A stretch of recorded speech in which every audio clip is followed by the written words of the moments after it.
Rollo makes it seem like marriage doesn't work and it's impossible to work nowadays because of the feminist movement and just the culture, the red pill culture right now. And he's like, whoa, like it's not fair because you're missing this big chunk of data of all these marriages that do work and that have great success rates. And here's why they do. So attention is for women as sex is for men. Yeah. So for them, like if they entertain, like he views it as, dude, if you're entertaining a man, especially in some sort of flirtatious way, or he's in your DMs in a flirtatious way, that's cheating. You're cheating. Like, done. And I agree.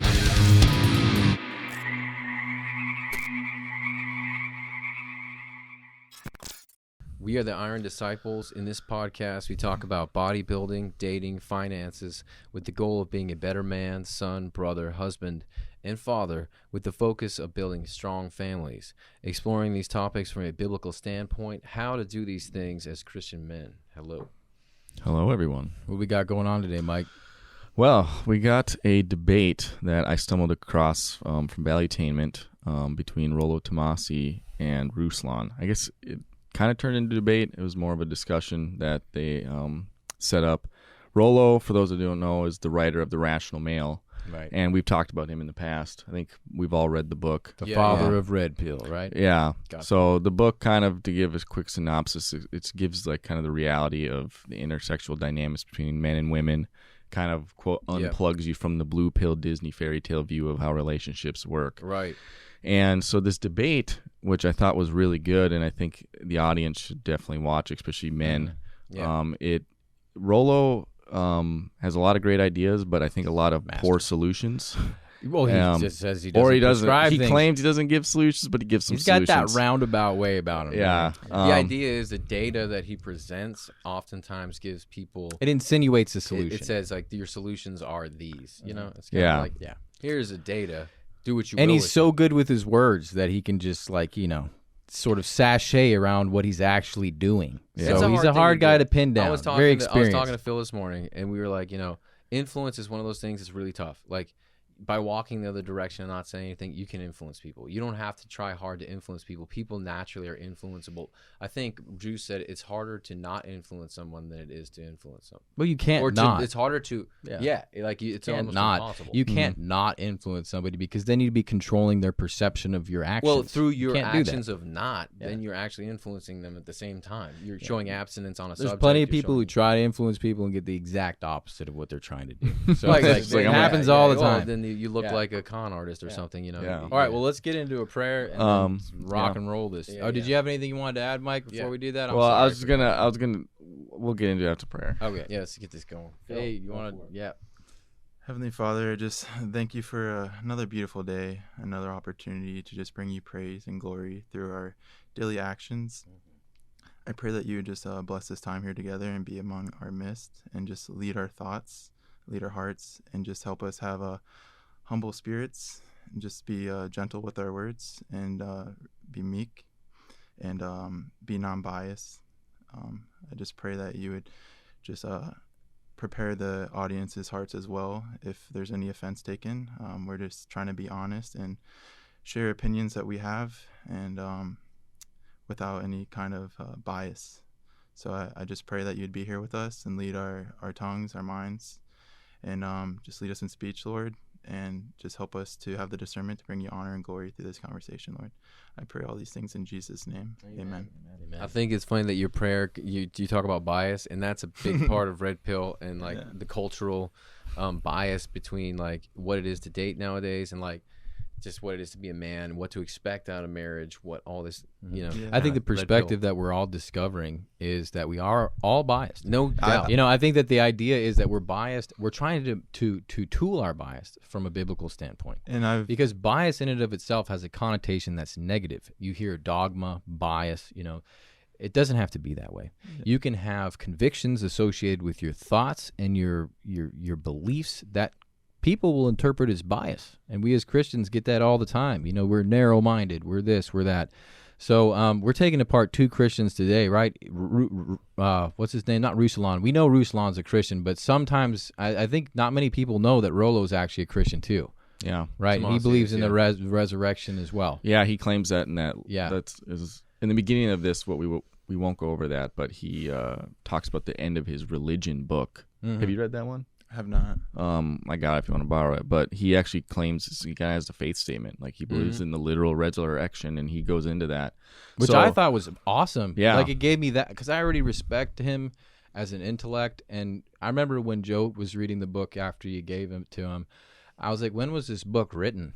And I think his first book came out in like the early 2000s. And I was like, blown away at the fact that he was, coalescing and congealing these ideas. Yeah, he's a godfather, bro. No, for sure. The guy is absolutely. He didn't really have a lot to draw from. He was really just drawn from the internet, communities, but and stuff. Seeing, like he was seeing stuff. He's definitely seeing stuff. He's a smart guy. Yeah, no doubt about it. Rollo's smart, dude. So this debate, which is great because Ruslan is a Christian influencer. I actually wasn't familiar with him before this. He's a rapper too, right? Yeah. And he kind of calls Rollo out on like, dude, you're claiming to be a Christian. You're like presenting some ideas here that are very not Christian. Right. You're also not giving the data in a nuanced way to show like here's how divorce rates actually are in different subgroups of people essentially. Because Rollo is big about data. He's an empiricist, which I respect a lot, because there's a lot 100%. of Christians that end up talking about, like, I mean, they'd go take it too far, the one direction, instead of being like, hey, well, this is the culture you're living in. These are the variables you're going to encounter dating now in today's world, minus your church and your close friends. And even then it's going to affect, like, Phil, you just, you went after a really, like, a Christian chicken. You encountered a lot of the same stuff that you would with secular girls. So it's not like, it's not like you're getting a get out of jail free card by going and dating within the church. So it's not going to happen. So a lot of these cultural biases or these programs are going to be running in these girls' minds that are in churches or not. So I respect Rollo so much for just presenting, like he says, information and tools, because a lot of guys need to know this. We need to know. Well, we as Christians, we have to come up against the world, and we need to know that being aware of who our enemy is means knowing what culture is, knowing how it's infected and poisoned your mind as well as the other people around, especially young people. I mean, when you're a teen, and unless you've been into homeschool, which then you have your own set of, burdens and quarries to deal with. If you went to a public school and you are 20 years old, you have a lot of work to do. You have to figure out where you stand, and it's a big issue with dating, because right now, obviously, the culture that we live in, dating has changed an incredible amount. And that's why Rollo, he's like, you look at the data, guys. Yeah, that work never goes away. It's a constant updating. Right. Every year you got to update. Every time you get in a relationship, even if you are married, you should be always updating that. And that's a good point, because even if you are married, you're constantly changing. Yeah. So you should be working on that. You should be working on that. Absolutely. Always. So we're going to, really fascinating. I watched it twice, and I remember the first time I watched it, I was actually just, Rollo, amazing communicator. So I was like mostly listening to Rollo. The second time I listened to it, I think because Ruslan's kind of a rapper, he has like a very quick pace dude. with his words. You kind of got to like take it apart, because he'll dump some data really quick, and he's smart, dude. Ruslan's smart. So the second time around, I could actually hear Ruslan's mind a little better, and I definitely gained more insight and a deeper respect for what he was trying to do, because he had an agenda. And it was made more apparent to me. Well, Ruslan's agenda was, hey, Rollo, we're both Christians, and like calling Rollo out on some of his data, which is going to lead us into the first clip. Right. Because Rollo being the guy that's like, oh, I'm just presenting data, here are tools. Ruslan was like, wait a second, you're missing on some of this data. Because Ruslan came super prepared too. He like, if they had a lot more time, he had all sorts of data on other stuff that Rollo kind of ignored. And he should have. I wish Ruslan would have sat there, because he's like, I have the stats if you want to hear them. It should be like, no, you're going to hear them. They just didn't have time. They just kind of kept having to move. Rollo always takes his time to tell the stats, and he loves that. Like, he likes to recite his stats. It's a power move on his part. But he had stats, and he said it like 3 times. He's like, if you guys want to hear them. He does bring them out a couple times, and we're going to get into this when he talks about the marriages that do work, because Rollo makes it seem like marriage doesn't work and it's impossible to work nowadays because of the feminist movement and just the culture, the red pill culture right now. And he's like, whoa, like, it's not fair, because you're missing this big chunk of data of all these marriages that do work and that have great success rates, and here's why they do. So we can kind of roll into the first one. About how being single, you're highly to be suicidal, depression, all these unhealthy, lazy, all these different things. The optimal environment for a man is to be in a marriage Okay, so for kids, you mean? For kids, for its mental health. And again, and I got the studies. We could look at the studies if you want to look at the studies. Suicide rate, depression, unhealth, all kinds of different things. It's awful if you're a man in your 40s.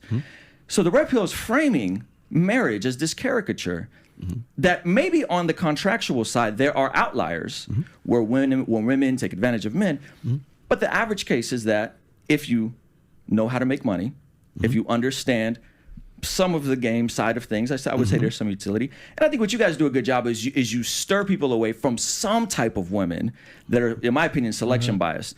Sauce, you got married before. Right? Briefly, yes. Yeah. And what did you do to protect yourself in that marriage? Oh, I had a prenup. He had a prenup, right? Dave Ramsey recommends prenups for anybody that's independently wealthy before they go into a marriage. I Dave had Ramsey money, is a she financial didn't. Correct. You got a prenup, and I protected you. Yes. Correct? I got buddies that have covenantal marriages per your book. Got a couple buddies. They got married. They kept the state out of it. They protected themselves, right?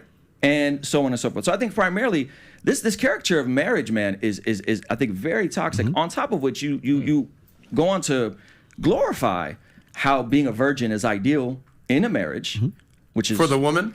For both people. For the man, too? For the man. We could correlate body counts. You could. Hold on. What? You could. Stop the show, we could gentlemen. correlate body counts. That's where I'm going to start weighing here, gentlemen. We could correlate body counts to less happiness in a sex life. The higher, more partners you have, the less likely you are to be happy in a marriage. Sexually. That's proven. I think if you don't know what you're missing, if ignorance is bliss. 100%. So, and on top of it, and this is the part I'm probably most bummed about, and you identify as a Christian, as a follower of Jesus, somebody... I'm bummed, Rollo, that you left out all the statistics about how unlikely you are to get divorced if you are a person of faith who practices their faith. Now, I know you're going to say that's the no true Scotsman argument. It's not. If you believe in earning wealth, you're going to do certain things to practice earning wealth. If you believe the Lakers are the best basketball team, you're going to wear a jersey and go to a game occasionally. If you profess to be a Catholic or a Christian, you do things that show that, and that you go to church, you pray, you do certain things. So when we factor all of these different variables together, when we factor in, hey, if you make more than the average person, hey, if you have a great sex life, if you maybe have a prenup, if you have independent wealth, if you're a person of faith, the divorce rate plummets way, way, way off the ground, lower body count. And that's the part, Rollo, that I'm like, man, this is such a caricature of marriage that I was really bummed out that you as a Christian didn't put any of this in there with the caveat. And I appreciated you putting the virgin thing in there because I thought that was fair of you. And that's the part where I go, man, if the optimal environment for our buddy Sauce is to one day get married, to have kids, why would we not tell him that? Why would we keep this information from him? Why would we omit? So I'm going to be critical of Rollo right here. And I'm going to say he wrote these books a long time ago. Yeah. You know, and I feel for him in that way because... Well, I want to give a little context too on, because we didn't really talk about, Rollo is really cautious with marriage today. He basically says don't get married for most men. And then like they're kind of like, they just have a very heavy vetting process for women. And then they kind of say like, really, unless you're gonna like, unless kids are there, like just don't. What does it benefit the average secular man to get married today? It's pretty much zero. There's basically zero reason to get married. He's also bringing up the other points. It's like longevity, there's health, there's like all this other time that you're focusing on the important things. He says this in the future too. He's like, guys, people that get paired up when they're early in life, like say early 20s, by the time they're 30 years old, they're all like, they have savings. I mean, they have a house. They're very well established, where you have a lot of these other people. And a lot of guys like spinning plates, one of Rollo's terms, having multiple dating. What are you doing when you're sitting there texting him all these chicks and you're doing all that's time wasted from your business, that's time wasted from your plans in your life, from yourself. You're actually taking that time that you could be developing yourself, your own craft, your character, your it's jobs, glamorized your by society, and you're sticking it on all these girls that most of those plates are just you're gonna let them crash to the floor. They're gonna break. You know, it's like those you learn to a certain point. Okay, how to date, how to talk to girls. You know, spend time on that. That's good. But don't spend time wasting time devaluing your time and yourself and your character, because ultimately, like, having all those sexual partners shows that makes for worse marriages. It makes for more breakups. Those memories don't go away. You know what I mean? You're stuck with every one of those sexual experiences. Some of them might be good, some might be horrible. You know what I mean? You got to put up with that in your next. That's even baggage the good you ones got to can work be with. Horrible. Yeah, that's baggage you got to work with your wife. You got to always work through that. So that doesn't go away. So like those are the points. Well, I had a thought that I don't agree with. Here's the point that struck me when I was hearing this, when I was considering the age of the book, because he's bringing up stats. I don't know how recent these stats are, the ones that Ruslan's bringing up about the basic, the word I'm looking, the salubriousness of proper marriage, right? It is good for you. Men over 40 who aren't married experience extraordinarily horrible physical things, all right, from high blood pressure to diabetes to whatever he went through. Yeah, so and my that stuff question doesn't just to happen my when you're 40. question That's to a Rollo building would up. be, because most oftentimes, especially books that do include stats, they're updated, and so it's like, well, this was written 10 years ago, 20 years ago, this is 20 years ago. So I was interested to hear, like, Rollo say, well, we're going to have a revision of the book that's going to include some of these updated stats. Because That'd be obviously, cool if he did when that. you're That'd be dealing with a that'd be piece of wise choice. literature that's solely empirical, you're getting a picture of a snapshot in time, which at that point was the 2000s. So obviously, maybe he wasn't hard enough, because now we're 20 years down the line. Things have probably augmented and gotten worse. And Rollo's been sort of prophetically true on that. But some of those stats do need to be, and I wish Rollo would be like, yeah, maybe when I revise the book, we're going to include some of this stuff, because he does find shelter when he's arguing with anybody. Rollo finds shelter in his stats. That's where he finds his shelter. It's like, well, you can't argue stats. You can't argue these things. These are numbers. I think he took it on the nose though with this. He was upfront about it. He was like, yeah, you're right. Like, and I think. Well, Rollo, if you're listening, maybe it's not a bad idea. Well, I think people should update themselves. There's nothing worse than a philosopher that's stuck in a snapshot of time, and he's obviously a philosopher. So that's what I want to see. Is like, you got to have the confidence as a philosopher to update yourself and say, well, this stuff's prevalent, useful. This stuff's not. Here's how the dynamics have changed in the world. Well, that's the whole point of the red pill reconciling it. movement. It's the whole Disney idea. He says Disney a lot, which is like Prince Charming, the perfect queen. I heard one of the guys in that community say Disney has caused more, what did he phrased it, like emotional pain on humanity than like World War II did. Yeah, like that was his view. Well, in some ways it has, dude, because they're indoctrinating children. Yeah, because you got millions and billions of people watching these movies. Like, if you shows. tell a kid that Santa Claus exists, right, and he really believes it, there will be a day where you're going to break that kid's heart and be like, Santa Claus isn't so bad, but when you're telling it's him, an example of like when you're giving somebody something to anticipate where they believe and they internalize it deeply, and then it gets crushed. Yeah, let's be more not a good specific idea. on this, because they're specifically talking about, like, for instance, like Snow White or Aladdin or The Lion King or these movies where you got the archetypical male going off saving the damsel in distress, and then they get married, and then it's a happily ever after. You know what I mean? And then it's just like they just, they trauma bonded a little bit, and they went through a little bit of crap, but now they're just happy. Simba went through a lot of crap. They don't bro. show. Well, Simba had a rough time.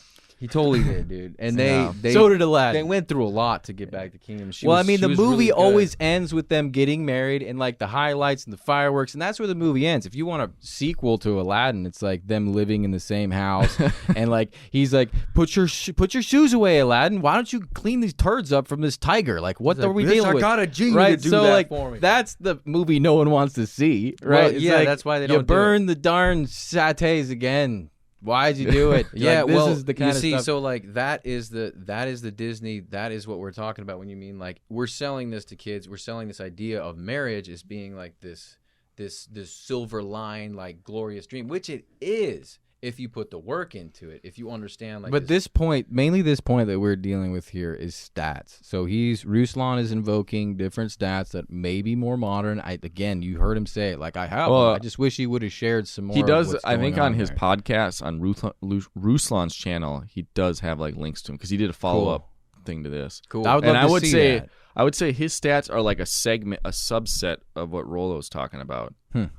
For sure. Do you want to That's how I describe view that? it. Like, how do you see? Because that? like the overall picture of marriage is like divorce rates at 50%. Like they go into this before. I thought it was 60. Yeah, 50 to 60%, whatever it was. And then women initiate, like they'll say like 70 to 80% of those divorces. Yep. So that's why that's why Rollo is saying, and that community is saying, like for men, it's a giant risk, especially if you got money. Because not prenups don't always hold up that well, and there's all these risks involved. And so Ruslan's saying, well, that number, that 50 to 60% divorce rate, is mostly lower class people. Number one, Right. People and number making two, under if you 40 start grand. looking at like upper middle class, higher earners that are people of faith. Like you have these different segments now that rate just plummets. Right. And so you're marginalizing you need to these you things. segment that out Absolutely. in the data to let people know what the reality is. It's a numbers thing because people always pay attention to the bigger numbers, right? Mm-hmm. So when you're marginalizing circumstance, because obviously the people who make less, usually they're less educated. They probably didn't have two parents in the home. You know, we're talking about people. Well, that's a who have lot that not goes been. in. But it's a Pareto distribution in essence. It's like you're going to be paying attention to that 80%, but the 20% that are doing great. That's it's what like, I was saying. Hey, people pay attention to the bigger number, right? They do. But that's where we that's get where most lost people because get we're lied in. people who read his book are not only looking for empirical data. I mean, that does help, but we're also looking for a way to interpret it, and we're looking for principle, really. And we'll come back to principle on the next topic. But just to close this up, I think it's really good for guys like philosophers like Rollo to update their books because their books are powerful and it's not like they're going anywhere. They should stick around. It would just make it a better book. You know, don't you agree? Just make it a better book. I already agreed with it when you said the first Is he time. updating it kind of just by writing the other books? Because he's got 5 of them now. Well, I think that they're so because it's like the Encyclopedia Britannica. You can't read one out of 1945 and understand what's going on in New Guinea. I mean, you have to read the current one. Mm-hmm. So in that way, it's an empirical document.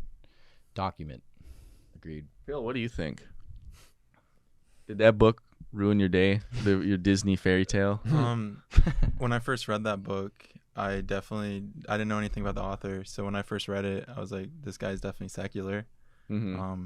And then throughout watching this, I didn't really felt like he stood on Christian morals. Yeah, I don't think he just kind of claimed it. But then again, he was like, he kept pushing off. He's not trying to influence anyone, but he's going to influence people regardless. And I know a ton of people who've read his book and been influenced regardless of him saying, I'm not trying to influence anyone, I'm just giving them the tools. And that's your empirical experience with what Rollo Tomassi's material can do. Yeah. It kind of reminds me like what's his name, 48 Laws of Power. I don't know if you guys ever read that book, but it's pretty much like an updated Machiavelli. Yeah. And it's like it goes through all these different power plays and like what people are going to do. And it's like he says the same thing. It's like, I'm just telling you what people do. But a lot of people use those same the same tactics, and they end up becoming, pieces using of, them for bad stuff. they end up becoming pieces of crap. You know, what I mean? I thought it was very interesting when they kept and referring. it's not like they have to choose to do that. It's not like even if he had some prologue. Well, it's just it goes back to the tree of the knowledge of good and evil. Yeah, it's just like, here you go. There's the fruit. You want to eat it. Now you know. And but that's why you're living with sin now. I think the most essential value or commodity within philosophy is principle. But I'm just gonna leave it at that. So we'll move on. Yeah, it's your compass. Without a compass, you ain't going nowhere. Was that 26 minutes? Bit 1 and 24. Yeah, that's kind of like that same place. Which one was that? About being an influencer. Oh yeah. I think it was in the middle 20s. Adam, man, I want to double my income this year. You're going to give me a bunch of countercultural examples of how to do that, correct?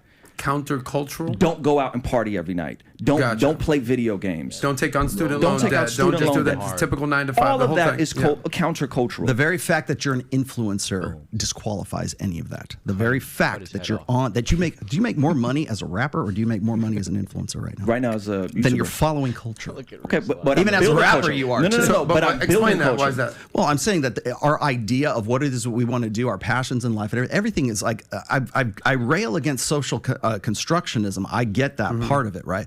But the very fact that we're even on this show with all these cameras around us, or Patrick's over Are here you saying doing that this. he'd be more counterculture if he said, I don't do social If he was media? counterculture, he'd be in Be a a punk Amish band. No. I said the things that it requires to be successful at anything is countercultural, Rollo. And so as a person that's creative, I have to make countercultural decisions to be not the average. But you have to work be within not that a system. culture I to do do have to. those I do things. have to do that. But let me give you an example. You mentioned something in your book about Christians jacking culture, right? And you talked about what was the Striper band and all that kind of stuff, Yeah, right? it's the Christian kosher. Christian culture. I like that. I like that a lot. But you made this one really example, and I think this kind of speaks to this. You reference J.R.R. Tolkien and Lord of the Rings influencing Dungeons and Dragons, and then you also reference C.S. Lewis's Chronicles of Narnia, which is to you a spinoff. J.R.R. Tolkien led C.S. Lewis to faith. J.R.R. Tolkien who's a Christian, built Lord of the Rings and led culture that then the world, Dungeons and Dragons, and non-Christians followed. So I think you miss how much I think is driven by art creativity within modern music, within Lord of the Rings and all these sorts of things. That your example was often that, like that, like that was led by a Christian who led C.S. Lewis, and he was building culture. And I'm saying there's other examples of people doing that all throughout history. We could talk about modern pop music, modern rock and roll. All of that is rooted in the Black church experience. Yeah. So, I mean, when I watch this clip, and I don't think it needs to be too long, what I wanted to point out to the audience, and he did a relatively okay job defending himself, but many times you can be faced off with somebody who they kind of take something because it's personal for him, right? Like he's an influencer. Yeah, he's a musician. He's a musician, right? So he's like, well, this is what you do, so you can't say that you're outside of culture. When in fact, he wasn't saying he was outside of culture. He was trying to counter culture and influence culture in a positive way. And he brought up J.R. Tolkien and some of these other the guys. same thing is like you do what everyone else does, you're gonna end up like everyone else. If you do what the minority does, that's excelling in life, and you choose to abstain from partying, you choose to video games, you say, I'm gonna go hit the gym, I'm gonna save my money instead of spending it on overpriced drinks on girls that don't give a shit about me. Any of these type of things, you're going to get better at what you're doing. So it's kind of countercultural, but it's not counterproductive. It's actually pro-productive. It's being productive, right? Yeah. So like when I saw that segment, my heart goes out to a lot of the younger guys. Sometimes they enter into discussions with like really savvy, intellectually superior human beings. Clearly, Rollo owns the room. He knows what he's doing. So like that's why I stopped there, because we're all going to encounter that sometimes, and it just take a moment to think. If somebody cuts you off in a way that you don't know what's actually happened, take a moment and really see what's happening, because in that moment, Rollo actually he actually convicted himself of the same thing, because he's an influencer. He's no way all around those culture. things. So then, It's in just a not way, gonna what Ruslan could have said is like, well, hold on, buddy, your so-called empirical data in your book is all conflated and impacted by the culture it's surrounded by, and he could have said that, and that would have been the end. But then he had to talk about all these. Well, Christian the idea is you can't get away from culture. I don't care who you are. That's the point, unless you're an Amish person, and then you got Amish culture to deal it's with. not even You got true. cow culture, chicken culture. You're dead if you don't have culture, dude. That's it. Yeah. I think the next there's one of 36 minutes. Yeah. 36:41, I think. All the downstream effects that could come from it, because you have this romantic ideal in your head that, oh, she's the one, and most guys live in a state of sexual scarcity. So the first girl that gets off with him, suddenly she's the one, ordained from God to be his wife for forever. Now this is where final thoughts, because we have like 20 more topics, so we're not going to spend an hour on marriage, guys. So do you think there's any selection bias though in the way you're describing some of these women in terms of the culture? I don't necessarily think first of all, I think if there's a bias, it's a post-sexual revolution bias for the last 4 generations where we're at. For some women, not all women. I would say that in some effects, all women, and some effects, some women. Okay, so I made this point with Jedediah yesterday. Is like, if you were born after, say, like 1960, You're right now, you have had gynocentric feminist ideals planted into your brain that you think are just given truths. You think that they're self-evident truths. Whereas if you were born in a generation prior to the sexual revolution, it would be like, you're like, what are you talking about? Right, that's fair. So where's the sexual revolution? What's the it's about 1965. Yeah, 1965. Right when hormonal birth control was all that kind of presented. stuff. So hippies, Woodstock, that kind of was all in that time frame. So you may prescribe marriage with some reforms. I appreciate you saying that. Well, I did say that monogamy was the bedrock of Western civilization. And we agree on that. How that is formalized is really kind of particular to the society, the religion, the country. Sure. And so I would take the stance that I want to tip the scales as much in Sauce's favor as I possibly can if he wants to get married. We're going to get you married, Sauce. I appreciate it. I mean, you two by my side. He wants to have kids. So that's all. So you say, so that's great. Now, what I would call your prescriptions, I think, are where it gets problematic, and you probably know where I'm going. You got spinning plates, right? And then you have don't wait for sex if she makes. You want to Rollo through this? We kind of went over some of that stuff already. Well, what I'll say about spinning plates is he does clarify in the book that it's not like you're sleeping with multiple women. Like if you got Christian morals, like you could be just dating multiple women. Dating. Yeah. Dating. Because dating isn't going out with someone. It's just like you're just. Well, you are going out with somebody. What do you mean? I mean, like when you're committed kid, relationship. When you said you're going out. When I said I was going out when I was like in middle school or high school, it was like that's my girlfriend. Oh yeah, that's what I true. thought. Okay, does it so mean the same thing? Kind of like official. Yeah. Are you guys going out? Yeah, like it was like it was like you guys are together. It's official. I kind of view it as dating versus relationship. Dating, you're not committed. Yeah. Relationship, you are. Right. But anyway, I understand like the logic on it, and especially in today's world. The fact that he wrote that before, it's even more important today. I agree. Because, like I'm sure you've dealt with this, it's like because the girls are so flaky and they have so many options going on. Like if you're dating a girl like today, just figure she's also probably dating 3 other guys, talking to 5 others. And that's one you don't want. You just don't want her anyway. Just well, she's not the needle. You're not going to. You're not going another piece of hay. You're not going to know that. You're not going to know that, number one, and so that's why, like he said, he kind of uses spinning plates because some of them will fall off, and then you just get another one back up. And because he went on, he just said that he's like, guys are so like they're so sexually deprived. And that's where it starts.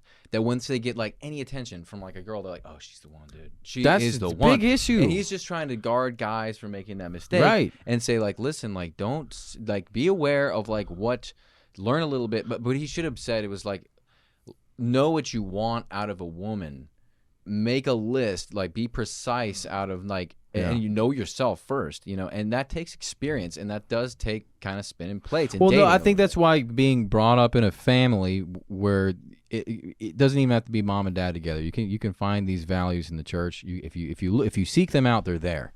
When a man is dating a woman, and he's not had a lot of attraction or say it's his first experience, right? Dude, enamored, right? He's going to be learning a whole bunch. That's why these guys who are reading Rollo's books. In the Snake, but here's what I see happening so much, kind of like what you saw happening when your buddy read Rollo Tomassi's book, is that they kind of are like, well, I'm not going to look for the needle in the haystack, but I'm going to just make a bed of hay. So it's going to be like, I'm just going to have fun with this sexual, I'm going to have as much sex as I want with as much women as I want. Where where I'm like, dude, what your fulfillment and based on principle, and not only principle, because you can have principle and it can sound all hoity-toity and it's always out of grasp and no one's there living it out, so it's just like a fantasy idea. But when you actually see somebody live it out and somebody's made the correct sacrifices, it really does become the most attractive thing. But it takes somebody describing it, painting a vivid picture of it. Like they said that earlier, is most guys want a monogamous relationship. Most do. I feel like what you were saying as well, what happens to a lot of these guys is they try to have that relationship and then they're met by betrayal. This is again what perpetuates the whole idea of the immaturity. Sometimes they get hurt and then they don't want to try again, or they're or they go MGTOW or they go black pill. What's MGTOW? Men go their own way. Which is pretty much like, just I'm not messing with women. I got pornography or whatever, and basically I'm checking out. I'm checking out, dude. Like, see you later. These women all. What were you saying though? Hey, I was talking about this particular instance. This kid that I grew up with, he basically wanted that family, and he was providing for this girl, taking care of all of her needs, and she wasn't no kid, just staying at home. And she was just getting attention, which I see a lot in this culture. These girls, they get attention from all these different outlets, and they try to justify having these social media platforms and then they have these random reasons for justifying it.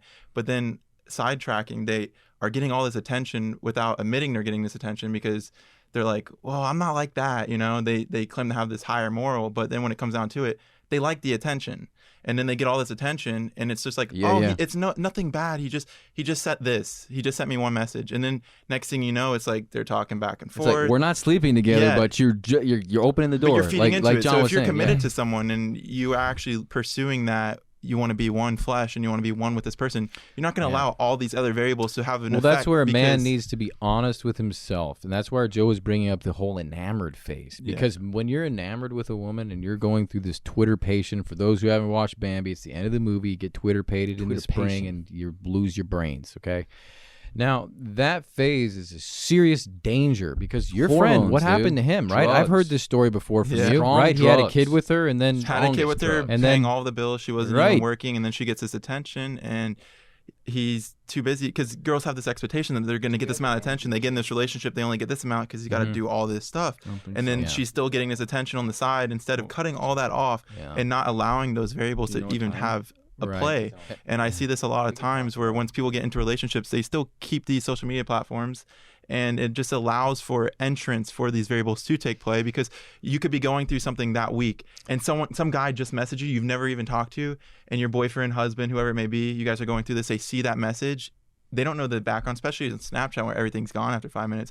And I've seen that with a Christian brother of mine where the girl he was talking to, a guy messaged her saying like, oh, this and that, and she's like, hey, I don't think it's appropriate that we talk. That's right. And then he goes, well, I love you, I hope we can talk soon. And she's like, I love you too. And he read those two texts. Right. And it's like, why are you even entertaining that? Well, what Phil is describing is the common lay of the land. Okay, people are duplicitous, they have a higher idea of what they're actually doing, and they betray people over and over again. So making a selection on a woman requires thoughtfulness, patience, and you need to put God first, obviously.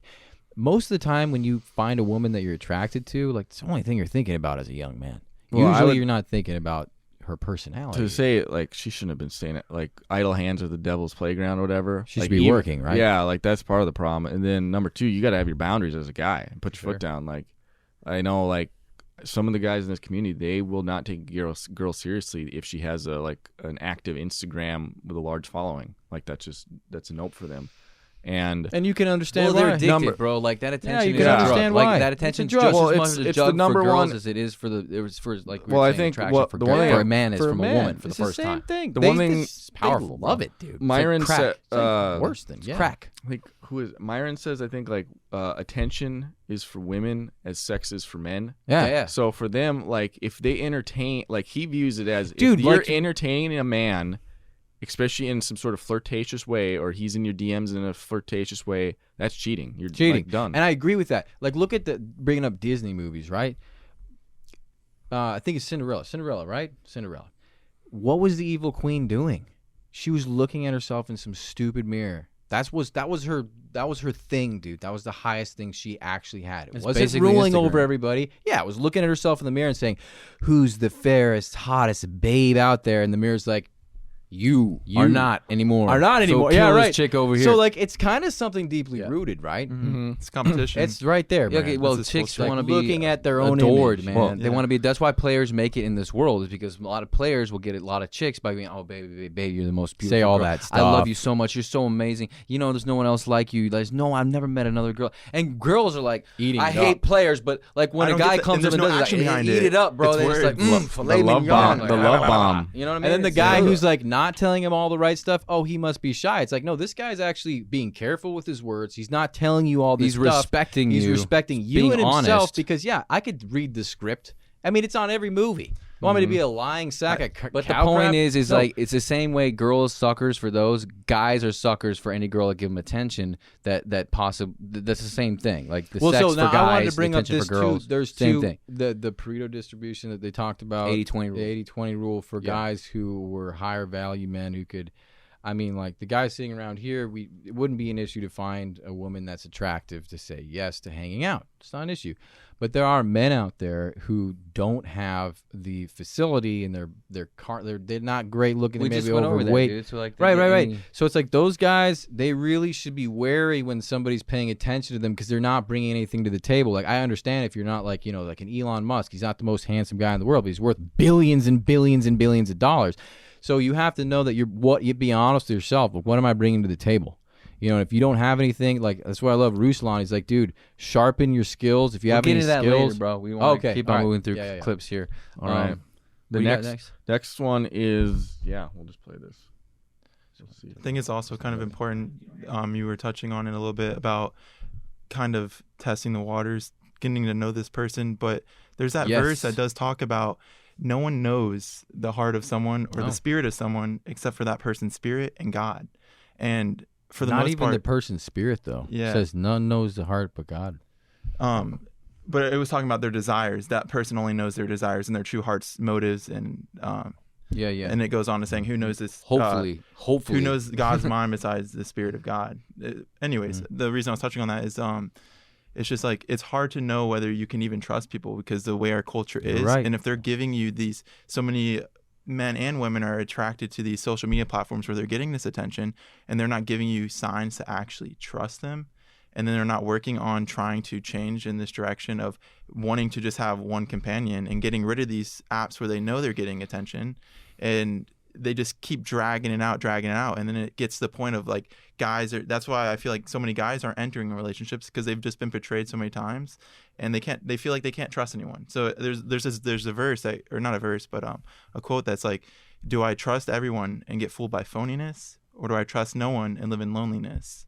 And that's kind of dating in a nutshell, bro. Yeah. And that's any relationship. Yeah. But the thing is with chicks and with what you're talking about, and guys, is what you're really alluding to is people don't know themselves.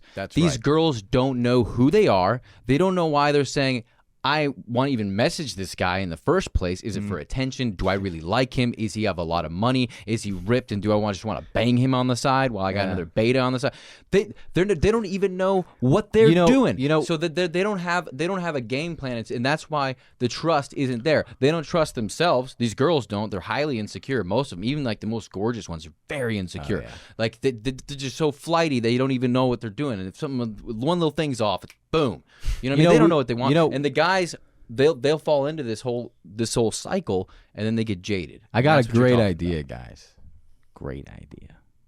Let's make an app. We'll call it the Snow White Mirror, so women can look in their phones, and it'll take all their data, all their time, be like, you're just a lying or whatever, or you're not as pretty, or you're hiding behind that makeup. Take the filter off. Let's see what you really look like. Yeah, dude, like this mirror that just tells them the truth. Be like, look, they are you're so influenced. like they've on my Fresh and Fit podcast, they ask them, what do you rank yourself out of 10 looks?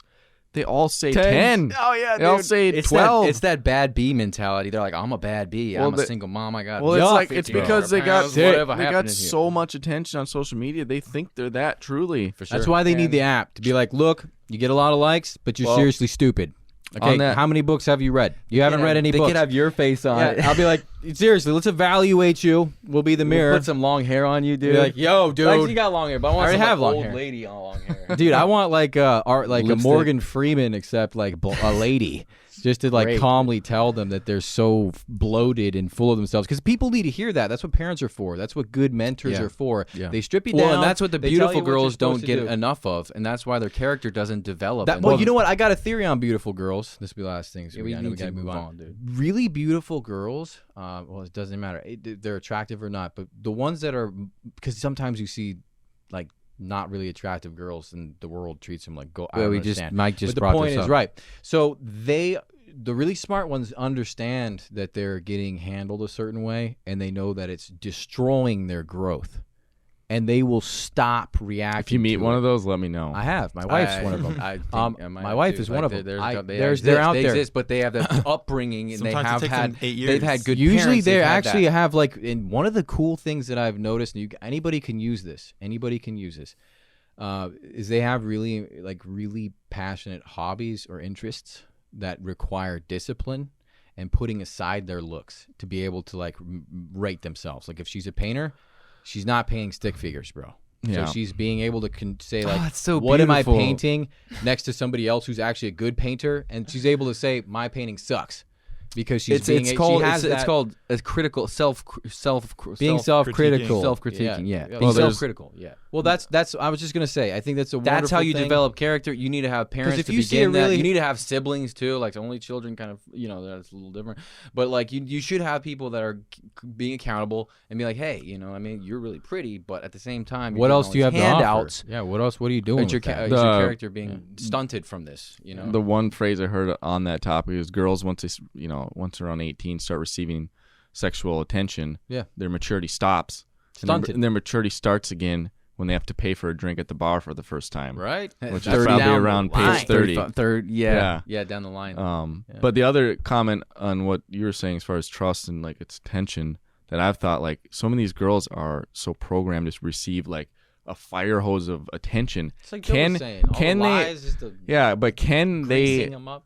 be satisfied receiving greasy. attention from one man it's hard when you receive this much dopamine and then you start getting this much dopamine. And you got to turn it off from everyone else. Like, am I content with this? Well, that's what John was saying. They have to have different stuff going on. Like, it's good if they have an artist or they have some passion, some other discipline, like that balances them out, so they're not just some crackhead sitting at home, complete fiend. Because they're fiends, bro. That's what a fiend does. It's what they should be investing in their children too. If they're sitting at home all day, but instead you see them scrolling Instagram and they're scrolling all these different apps. It's a drug. They should be investing into their kids. Yeah, or they 1984, in a real way. Brave New World. There's an agenda behind it.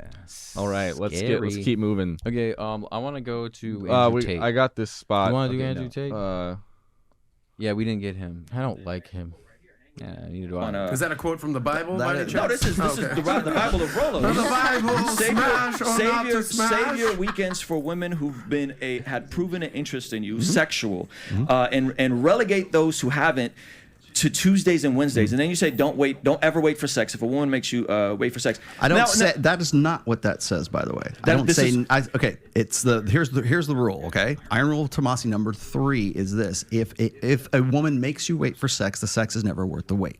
That I was explaining this to Jedediah yesterday. Okay, this is the number one thing people try to come at me. If she wants to screw you, she'll screw you. She'll show that she wants to screw you. It's not about the sex. You also say, if you look at the end of that chapter, I also make I put some caveats at the end of that where I'm saying, like, look, if your religious convictions are such that you're like, I don't believe in premarital sex, because most guys who are reading this, most guys on planet Earth right now, they're not waiting to have sex. Most women are not waiting to have sex. I am writing I'm writing in a time where that is the reality right now. Also, it's not to say that everybody is like that. There are guys who are going to wait for sex. There are women who are going to wait for sex. Got it. Understood. That's why I put the caveat at the end of that saying, like, if this is your conviction, this chapter, this rule, whatever, is not about the sex part. It is about establishing genuine desire, because that entire rule is all about is this woman really into me? Well, is she I like genuine desire. Does she have mitigating effects? Here's what I want to know, gentlemen. Hold on. Do you believe? I want to get your answer, and then we're going to move on to the next topic. I promise you that. Do you believe you should only have sex with one woman and wait till marriage? Yes. That's your belief? Yes. And based on the empirical data, virgins are happiest in marriage. People who wait to get married are the happiest. People with the lowest body count are the most fulfilled. So my issue, but my issue is when we're saying, when Rollo in one sense is saying, I'm a Christian and being a virgin is great, so, and 70% of virgins are in church, and at the same time we're creating an environment based on increasing women's body counts and increasing men's body counts, which is going to be counterintuitive to when they want to settle down and get married. You're reading that as a prescription, okay? But how is spinning plates not a prescription, Rollo? I'll tell you. He's talking about dating. But just so I'm clear, do you believe in that when he believes? I think we get the point there. He's not. Rollo agrees with him too on virgins marrying are the best case. Yep. For sure. And that's the sad reality of today. Like, that's almost people don't have the cojones, like, to think about that reality for themselves. Self-control. Like, not only that too, but it's like we talked about with a marriage. You get into this place where you're loving this woman, but the Disney thing is not there. You're loving her in a different way you've never experienced, and you're not going to watch movies about it. You're not going to. It's a very intimate, perfectly beautiful thing that you have to work for. Like you said, ignorance is bliss. You don't have this bunch of memories. You don't have all this baggage. You don't have all this garbage you got to continue to deal with the rest of your relationship with this genuine desire thing he talks about, which I think is a legit concept. How do you filter or understand that without that? No. Well, that's why. What do you say in the beginning? What do you say in the beginning? Well, who? Rollo. Because he was kind of defending himself, and he was like, he was saying the thing. No, for that. Well, he was calling him out on the genuine. Because how did he get to that? At the end of that, where I'm saying, like, look, if your religious convictions are such. Well, he is saying if the woman is. Oh, I remember. Okay, so like this, most guys, if they're waiting to have sex with a girl, and this is what Rollo is saying, is like, if the girl's not having sex with you, she's going to bang some other guy that she really wants to bang. Yeah. And that's what Rollo's saying when he says it's never worth the wait if that is what you want to do. Because there's always a guy that she will break the rule. That she actually will have sex with. You're just not that guy, bro. And like, you're going to wait around your whole life if that's your goal, which I strongly discourage you from doing. That's not the goal here.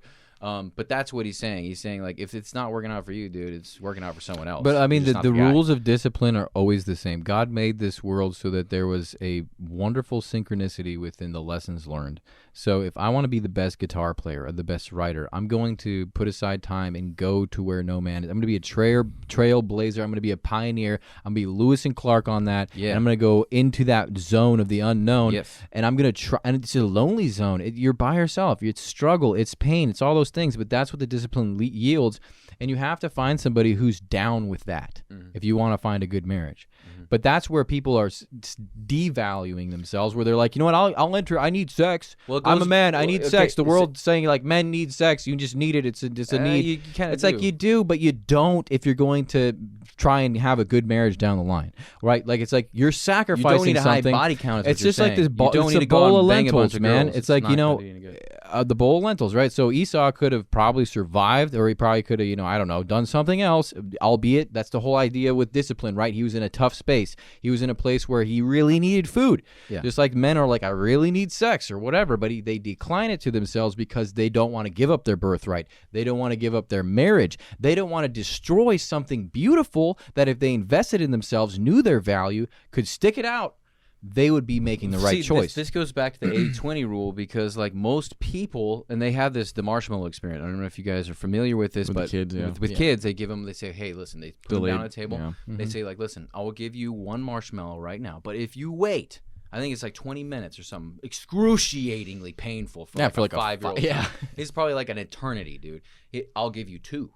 I'll give you double the marshmallow. And most kids look at the marshmallow and they break. But there's a couple kids, but that's the 80-20 rule. There's only a few of those kids that are going to actually wait to get the 2 marshmallows.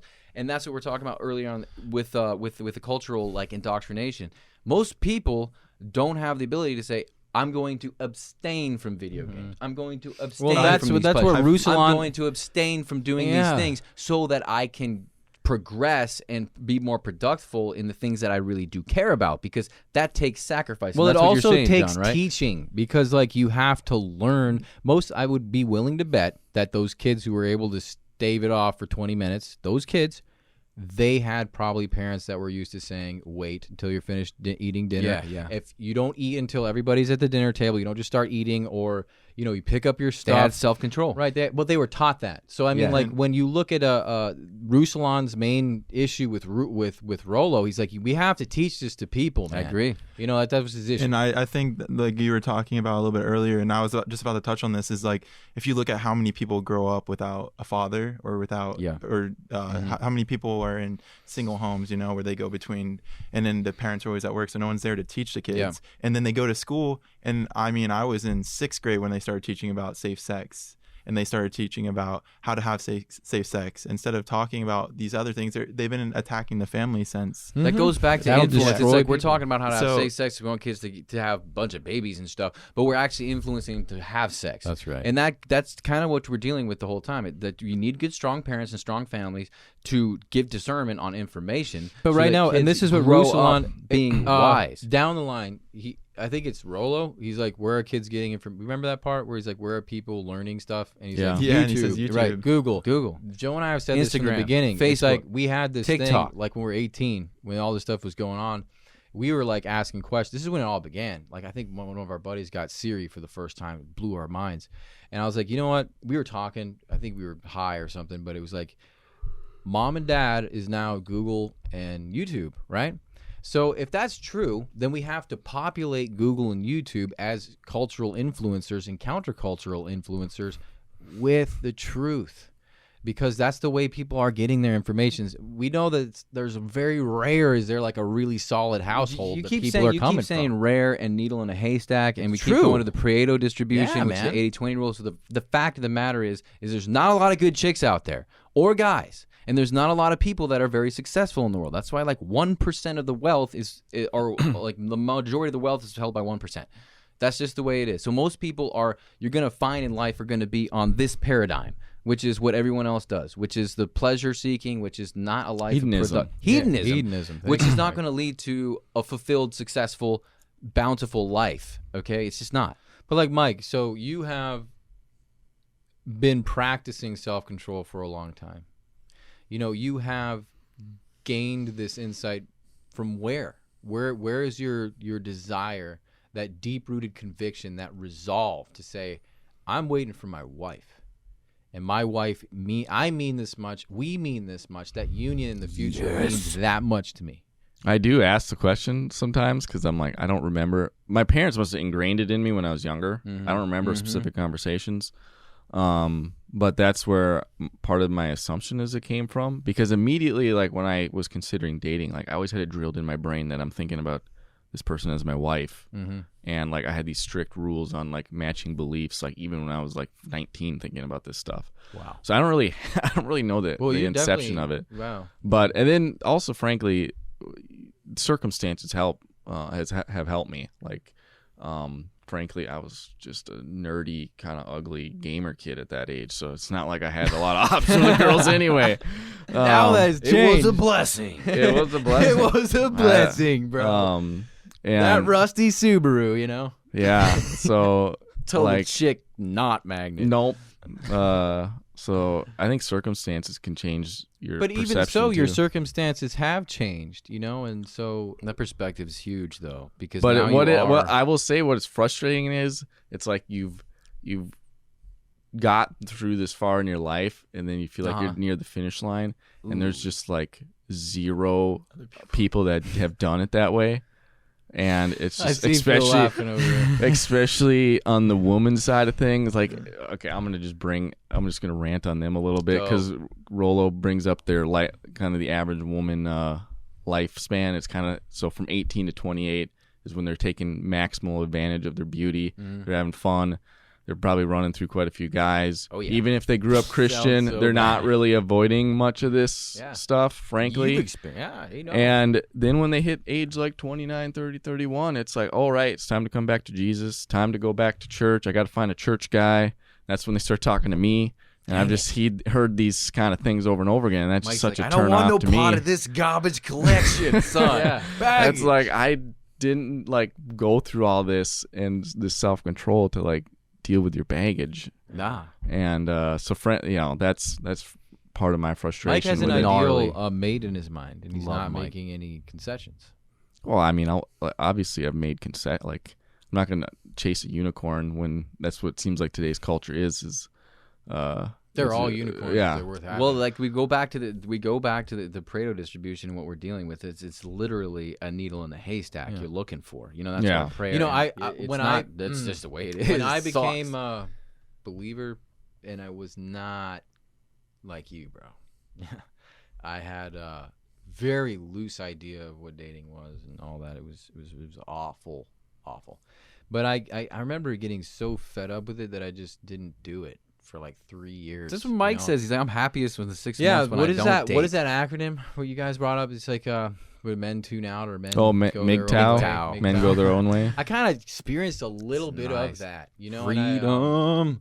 For real. And it was kind of like I remember reading in the Old Testament that really brutal story about the prophet where God's like, you're going to marry a prostitute. So bad. Right. She's going to like wreck your life, but this is what I want you to do. And I was like, okay, not that, God. I'll rather just be by myself. I can do that. I'll have a dog. Yeah, dude, I'll be like, I'll be a guitar player. I'll make great food for my family and my friends, and I'll have my dog, and that'll be sufficient. Because you do realize what a blessing it is to have a good wife, and there's nothing more incredibly challenging as well as blessing than when you do. And so, like, that's my question to you, because you're one of those unicorns as far as men go. Mike's a unicorn. You know, where females. You've practiced self-discipline. It's not like this guy's got his own crib. You know, he's got his own money. It's not like he could go out there and get whatever he wanted to if he wanted to. Smart. Not an issue. Not something you'd have to try for. He's got the 666. Yeah. So I mean, no, I don't think he's 6 foot. No, he is with like cowboy boots on. Anyway, we're all still struggling for the 6 figures, but that's treasures in heaven, dude. But I mean, and I just wanted to say, because like going back to the discipline thing, we all have to go through a period of and it's always different for everybody, right? Like somebody like Ruslan, he met his wife early on. He was like 23, right? They stuck it out together, beautiful. I don't know how hard he had to work for that, but 27. God does give us different sort of woods to walk through. Yeah. So I just want to encourage people where they're like, yo, I found my wife really easy at church. Like that does happen. Hey, it doesn't good happen. For you if it does happen. It doesn't, Phil. And that's where I'm talking to these people, because when you're young, you tend to think about your own world, and like that's the only world you know. Yeah, it's true. So it's like, well, going back to the Pareto distribution, it's like, well, to you guys, if it all worked out great and you met your love of your life and it was all hunky dory, think about the other 80 out there, and let's just open our minds to that. It's the ones that are looking. Frodo and I have Baggins. a question for you, Mike, for real. Yeah. So you look at these girls' baggage, right? What would you say to someone that was not saved, that they were a slave to their sin, and they do have some baggage from their past, but then when they got saved, they had a whole entire revelation. They turned their life around, and they have been on this, and they've been on a steady path. Maybe they slipped up a few times, but that was before knowing Christ. Would you give that girl a chance? Are you talking about yourself, Phil? I mean, in a way, I've never held my ideal standard on any girl that I've dated anyway. So I already have. I have grace for that because I know Jesus does now. True. I do view the two situations differently. Like if you're a Christian and you ran kind of just went on your own way to have some fun when you're 20s, and then you come back to Jesus conveniently when it's time to get married, I view that differently than someone who just didn't grow up in a Christian home, was just doing the normal thing you'd expect them to do, and then they found Jesus. You're a little harsher on them.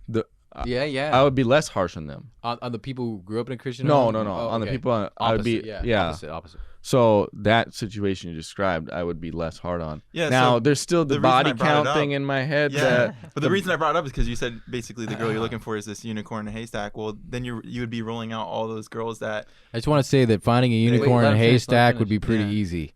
I mean, you just be like, unicorn, there you are, baby. I was just talking about finding the unicorn, Well, that's the thing. I don't hold that standard in reality. Yeah. I mean, that's what I would like. But like you said, a lot of these people have it ingrained in their head from their parents or whatever. I think what Phil's saying is, are you discounting people like that? Or is that not a? Well, he brought a body count. He's saying there are some things that are okay, I'd be way harder on the girl that was a Christian that decided to party and do whatever she wanted to do, and then come back, be like a conscientious prodigal son or daughter, which is brutal. Or there's a girl that came to faith, and then it's that was really wrong of me to do that, and it's a different thing. But then he also says there's a question of baggage, and I totally understand this, because you are going to have to understand this girl's baggage. And if you haven't lived a similar lifestyle as she has, it's going to be a lot harder for you to reconcile and to understand her as if you had done the same thing as her, which would make it a lot easier. So you kind of need to have someone who's very similar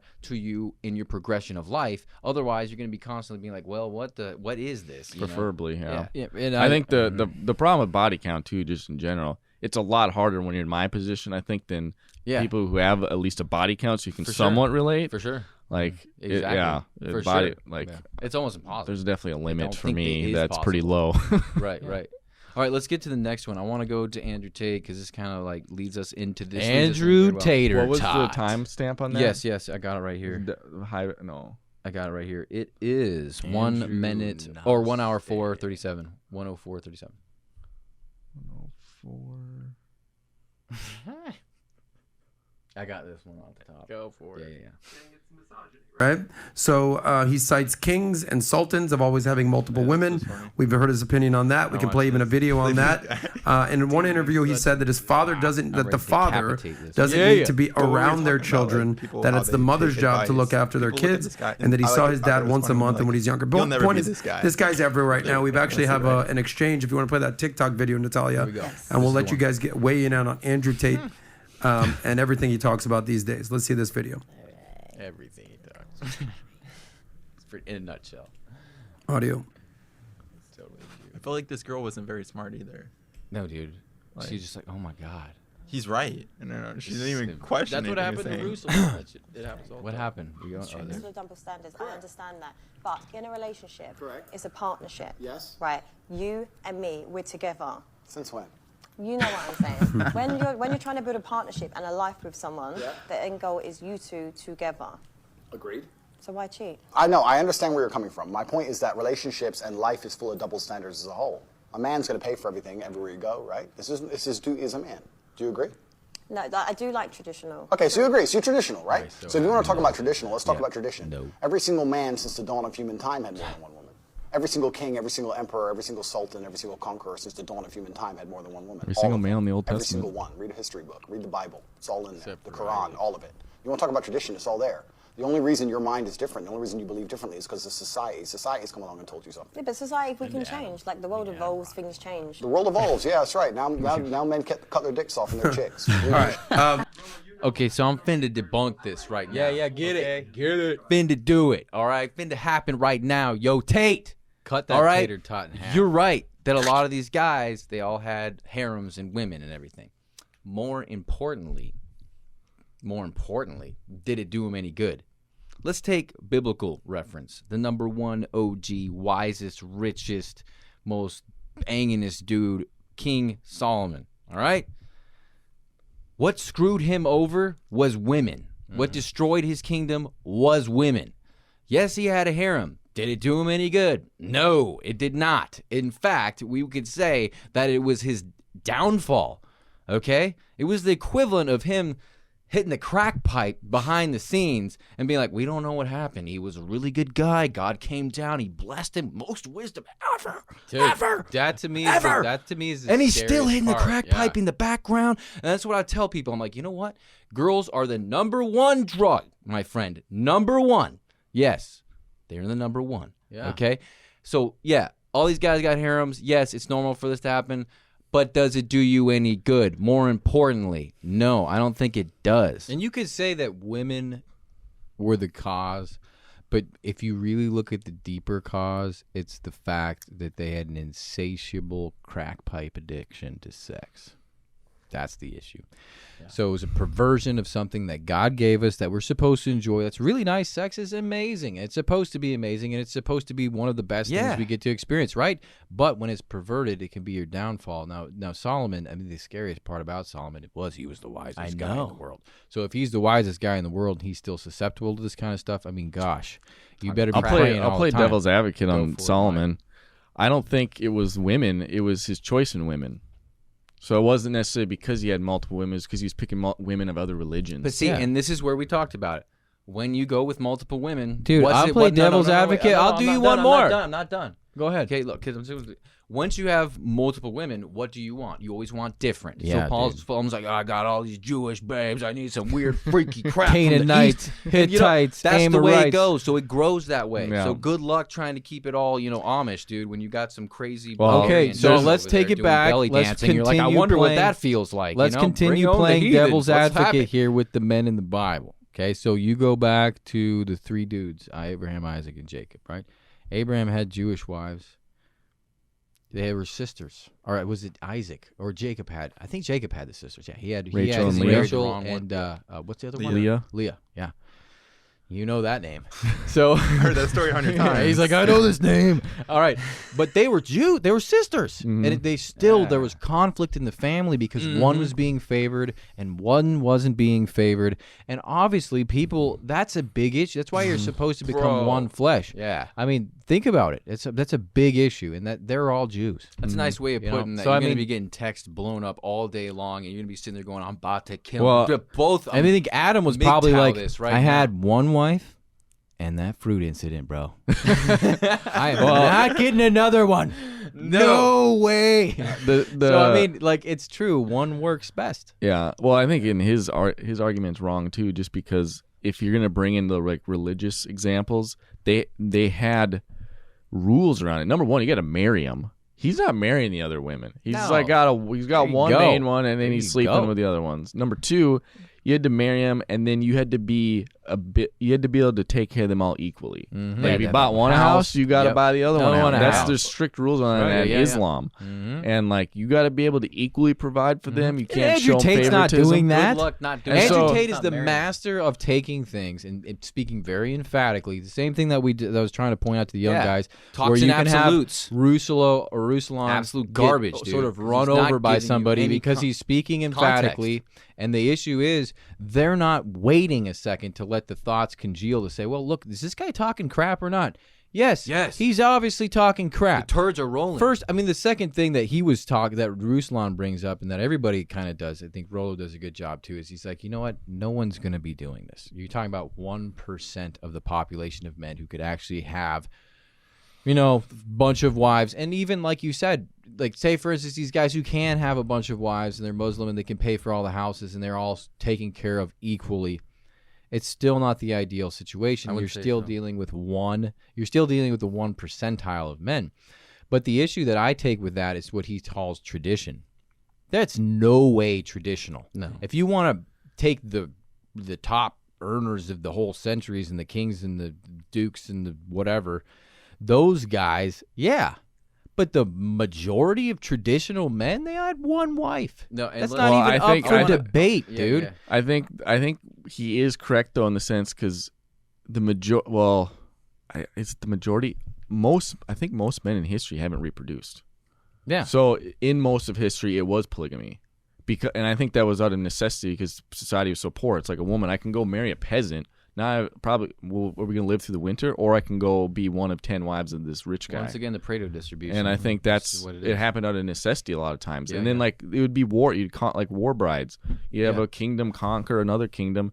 The women just have to kind of assimilate into. I do not think kill all the dudes off. There's just a bunch of women. Yeah, what's going to happen? Well, no, I don't think that, dude. There's that no way back that in the day they killed all the men and the you women. would take the lived. numbers and say how many kids did all the kings make and how many kids did all the other guys that weren't kings made. The other guys would still outweigh the kings. I mean, you have to think there's just so many babies that can. Well, I think Jordan even said it. I think 40% of men have not reproduced in all of human history, and then it's like 98% of women. Well, because a woman has to reproduce, right? If they're going to do it, they're going to do it. So there's another point that Tate brings up that he frequently gets a huge rise out of, and that's the women want to have their cake and eat it these days. So you have a woman like that woman, I don't know who she is, but I've seen other things with Tate, and he's like, yeah, you want to have him pay for the dinner, you want to have him do all this traditional stuff, but you don't want to wash clothes, you don't want to be. They want traditional men, and right. they're not traditional. Yeah, women. and so on that point, I'm like, yeah, that's probably true a lot of the time. Because these women want the good side of it, but they don't want to be able to put out on the other their part of it, right? So I do get that. But Andrew Tate, just to take him apart as a social media phenomenon, I don't like him. He has done really well financially by selling the worst stuff in the world. Wait. Let's okay. We're going into something. You want to talk about Andrew Tate? We're going into something now, yeah. Because right now, what you're doing is you're talking about what is a high value male. That's what you're doing. Okay. That's what you're doing. I get it. So let's do that. Let's go backtrack into 5108. I think I had written down. Yeah, 51. Yeah, 5108. The other thing with Andrew, why I don't really have a huge issue with him because I just view it as like this guy's not a Christian. He's living how a dude would live with a lot of money, in my mind. So I don't really view him like he's still influencing people. Well, he's influencing people. The problem is, well, let's go to it. Let's go do this. Pick this up. Let me pick this up. Wait. Let's look at the clip first. Yeah. Then we could do this. Okay, and then I'm gonna just quickly do a quick dissemination of the word, and then you can get into that. What word? High value man. High value male. Yeah, that's all. Okay, so is it about body count? That's the other thing. Okay, no. So here's the thing: is if you read those 6 chapters, 56. you'll also notice that the end of that, the 6th chapter, is transitioning from. Have to eat more high nutrient, high volume food, get my protein, get my macros, do the compound lives. I don't understand why this isn't directly transferable, this philosophy transferable to ending up in a high marriage. So you're like, most men are going to sleep around and do whatever. And I'm like, yeah, and most people are fat, Rob. 70%. More than that, 75. 30, 40% are obese. Most people are like most people. I understand, right? But what I'm saying is if we're leading men and we're saying, hey, Sauce, how do we get more money? And you're like, dude, this is what you got to do. You got to work on this. Hey, you've been married 26 years. How did you guys do that? Somebody asked me. We went to marriage conferences. We read a ton of books. We educated. Okay, hold on. This isn't the clip. This is great, though. You should definitely talk about this tonight. Okay, I don't know where it went, but basically what Rollo was saying was that we're high-value males, people that are monogamous, him and Ruslan. And then he was also saying Andrew Tate's a high-value male, and all these other guys are high-value males as well. So I wanted to just say, what is a high-value male off the bat? Like, what are we talking about? What is a high-value male? Is this just a male that other women want to bang? That's what he's saying. That's what Rollo is saying. That's right. I think women kind of define it, don't they? Because what? It's the six-figure bank account. It's 6 feet tall. It's this, right? Because that's what a high-value male is to them. But what is of high value, John? You wanted to take this over? So that's what I was gonna try and hint. So high value, when you talk about the value points that are associated with this assimilation of personhood, what is a high value male to these guys? These guys are talking strictly with an attraction to women. So I get that point, so I'm just going to leave it at that.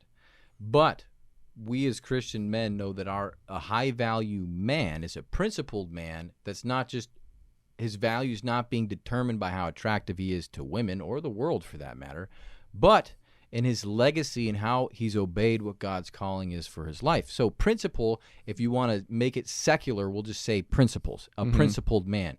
So we know that if this is where my issues with Andrew Tate stem. He wants to talk about tradition and all this other stuff, and he sort of has this background of expected ethics that claims to be a Christian. I don't believe that. Rollo called them out and he thinks he's trolling. No. But the issue that I see cognitive dissonance is when you look at Tate's background and how he's gotten his money. He runs brothels out of Romania. Okay, he's all kinds of pornography, casinos, cam girls, casinos. This is not hard to do. This is just a gangster lifestyle. And you go to a place like Romania where there's no legislation, the police is very weak. Yeah, you take advantage and you rape the people by giving them garbage and destroying their lives, giving them stuff like prostitution, gambling. Oh, this is great. This is going to build the community. There's a lack of principles there that I wouldn't say he's a high-value male. I would say that man is actually a cancer to the world. He's another one of these gangsters who, he can ride in the Ferraris and the Lamborghinis and talk as much stuff as you want. Al Capone was actually a very, very well-spoken man. A lot of these gangsters in the world another high value are man, very high value, and they can actually speak really well and has the hearts of the people. Go look at Pablo Escobar. He's handing out bread to everybody. Oh, what a nice guy, right? Not a nice guy. This guy's killing people, cutting people's heads off. He's a horrible guy. That's part of the value. So this is the principle ethic that I think is missing from the high-value man, because Ruslan and Rollo are like, high-valued man depending on how attractive he is to women. Well, you know what? The best women in the world, the women that I would want to be married with, they would not be attracted to those high-value men. No. They're looking at that high-value man we're and also Christians. And well, that's the point that I'm making. You low-value scumbag garbage crap that I wouldn't rip off the bottom of my shoe, dude. They see them for what they are. Yeah. That's the idea, because you don't have to be a Christian to be principled.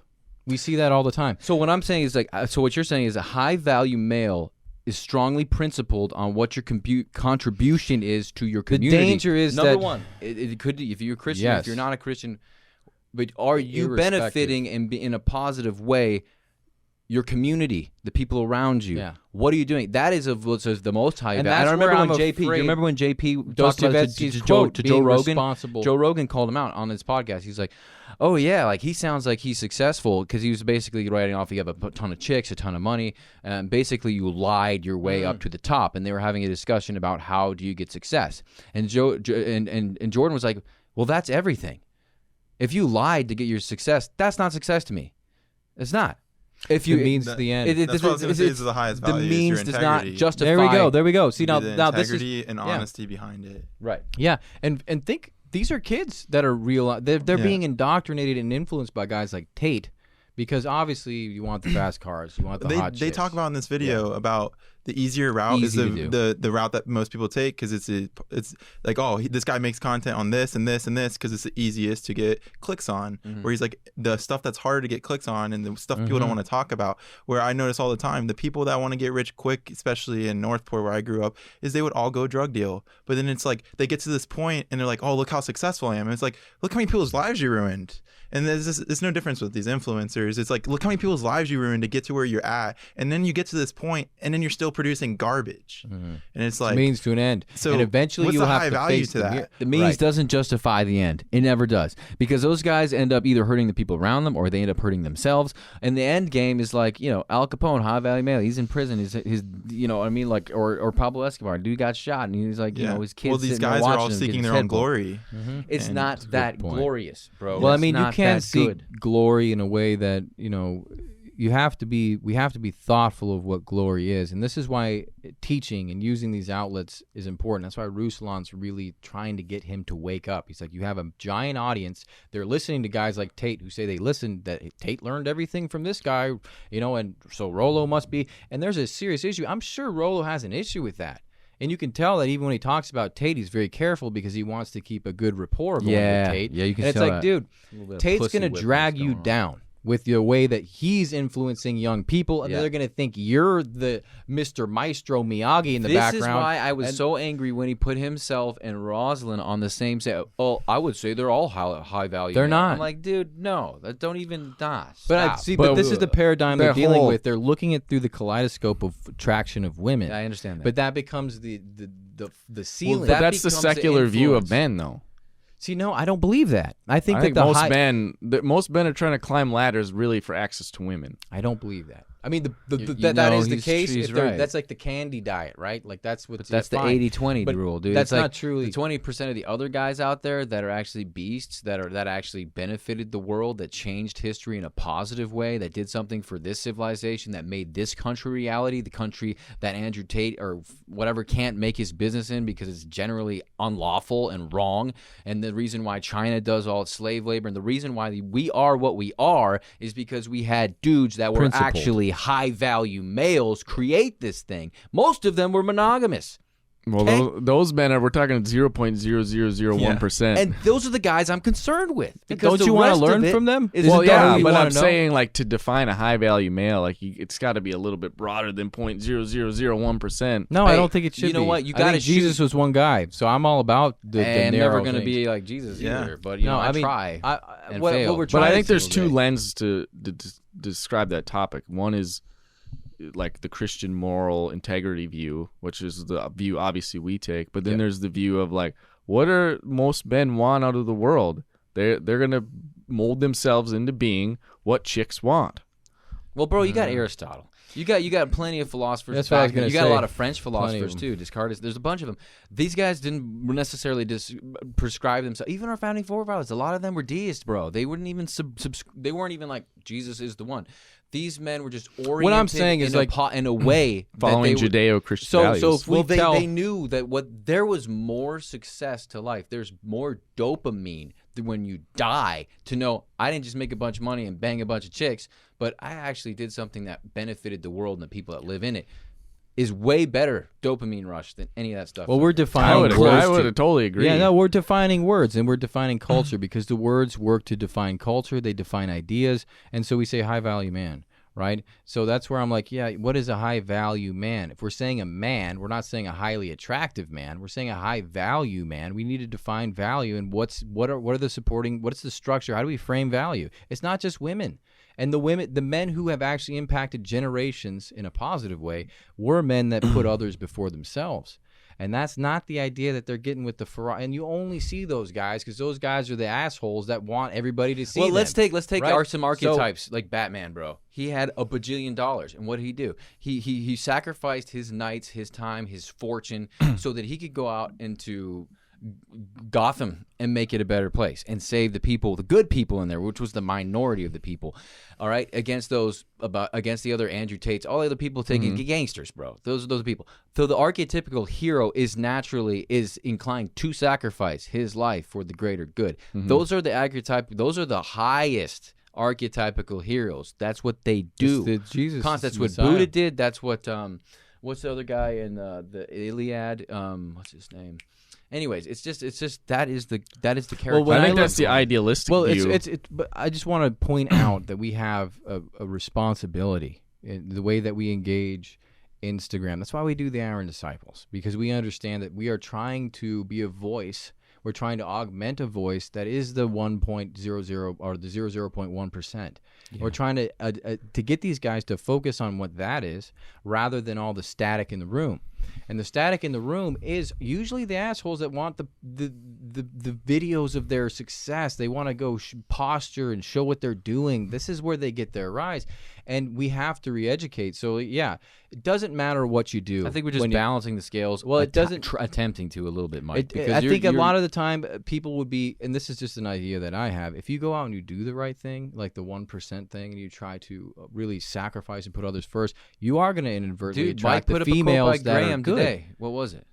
It was something about courage. Yeah, and it causes other people to be courageous too. Yeah, exactly. And I think you'll inadvertently attract those females by virtue of your pining for good. That's true. So, well, and that's how I view it. It's like I view it as the term is Christian high value male.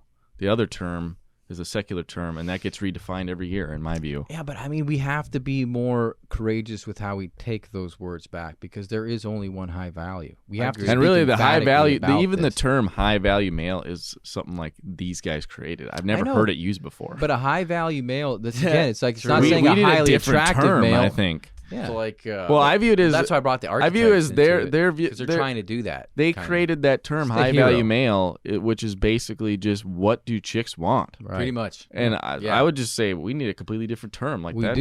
We absolutely do. What do that 20% of those chicks want? Those needle in the haystack. Well, it's not even matter what the chicks want. Because if you're going by what all those other girls want, well, hey, bro, prepared to be disappointed on. And I would argue in the terms of men changing the world today, in today's culture, not the past, like founders and stuff, the majority of like either famous, rich, game changer men, ranging from Jeff Bezos, Elon Musk, they're all doing the woman thing in the end. Well, Elon Musk is flying to Mars and has 9 kids. I don't think that they're necessarily principled men.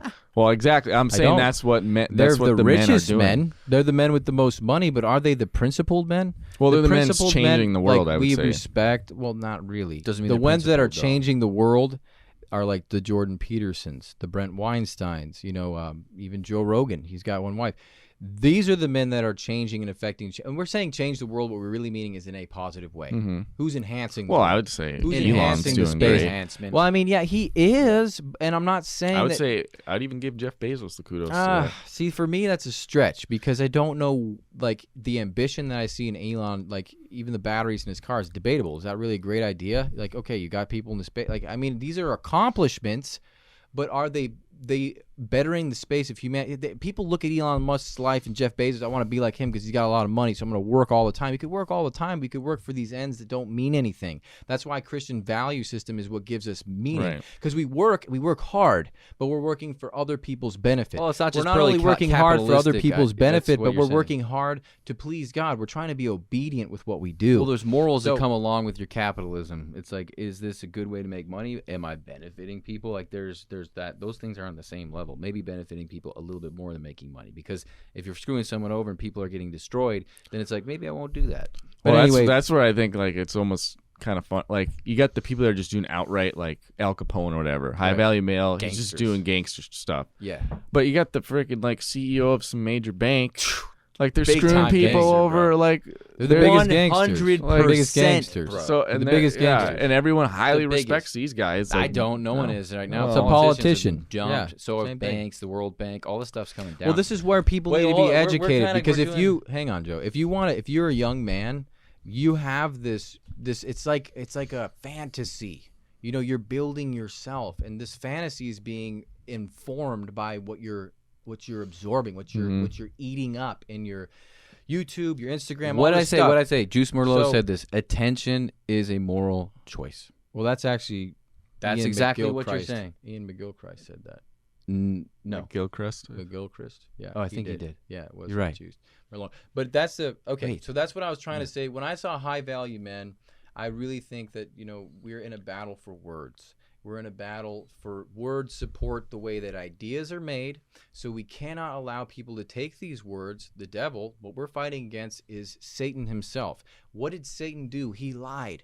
That means he said something that was untrue. He took the logos of something and poisoned it and contrived it to meet his own ends.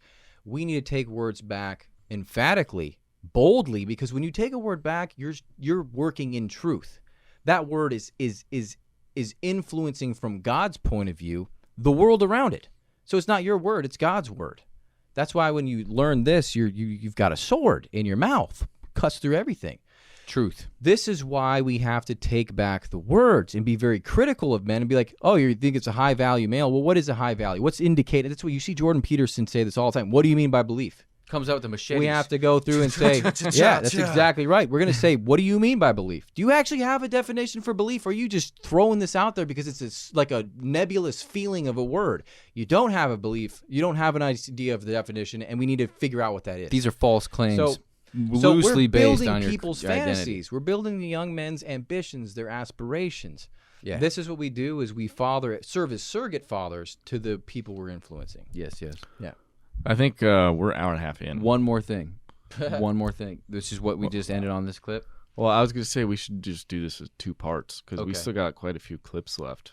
Okay. Yeah, So let's do I that. think I'm that down to might keep just- rocking if you guys are I just want to do the one. for a little while longer. Yeah, I don't care. I need. What's up, dude? I still need to get to the gym tonight. Oh, you do? So then we Yeah. can cut it Yeah. off. I didn't know if Okay. you had something to Cool. do. Yeah, let's just do it. This one I wanted to get to, but this is kind of like elongated. I'm sure it will be like an extended conversation. So. Yeah, we still got probably 3-4. I mean, we still probably got at least an hour. I would say. Yeah, this was just about like how to get into a marriage, how to approach if you are serious about Yeah. marriage, like Yeah. what's the due diligence, which I think is awesome. Well, that was great.